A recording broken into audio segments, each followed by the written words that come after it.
നമസ്കാരം. Press live ന്യൂസിലേക്ക് സ്വാഗതം. കമൽഹാസനെ നായകനാക്കി ശങ്കർ സംവിധാനം ചെയ്യുന്ന ബ്രഹ്മാണ്ഡ ചിത്രം ഇന്ത്യൻ 2-ലെ പുതിയ ക്യാരക്ടർ പോസ്റ്റർ പുറത്തിറങ്ങി. നടൻ സിദ്ധാർത്ഥിന്റെ കഥാപാത്രത്തിന്റെ പോസ്റ്ററാണ് റിലീസായത്. താരത്തിന്റെ പിറന്നാൾ ദിനത്തിലാണ് അണിയറ പ്രവർത്തകർ പോസ്റ്റർ പുറത്തുവിട്ടത്. ചിത്രത്തിൽ പോലീസ് വേഷത്തിലാണ് സിദ്ധാർത്ഥ് എത്തുന്നതെന്നാണ് വിവരങ്ങൾ. ഇന്ത്യൻ 2-ന്റെ ഷൂട്ടിംഗ് പൂർത്തിയായിട്ടുണ്ട്. പോസ്റ്റ് പ്രൊഡക്ഷൻസ് പുരോഗമിക്കുന്ന ചിത്രം ജൂണിൽ റിലീസിനെത്തും. ലൈക്ക പ്രൊഡക്ഷൻസിന്റെ ബാനറിൽ സുഭാസ്കരൻ, റെഡ് ചെയിൻ മൂവീസ് നിർമ്മിക്കുന്ന ഈ ബിഗ് ബജറ്റ് ചിത്രം സേനാപതിയായി അഴിമതിക്കെതിരെ ഒറ്റയാൾ പോരാട്ടം നടത്തിയ കമൽഹാസന്റെ ഇന്ത്യൻ എന്ന ചിത്രത്തിന്റെ തുടർച്ചയാണ്.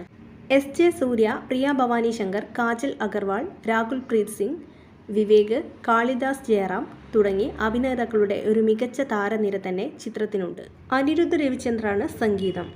ഇന്ത്യൻ 2 തെലുങ്കിൽ ഭാരതീയുഡു 2, ഹിന്ദിയിൽ ഹിന്ദുസ്ഥാനി 2 എന്നീ പേരുകളിൽ റിലീസ് ചെയ്യും.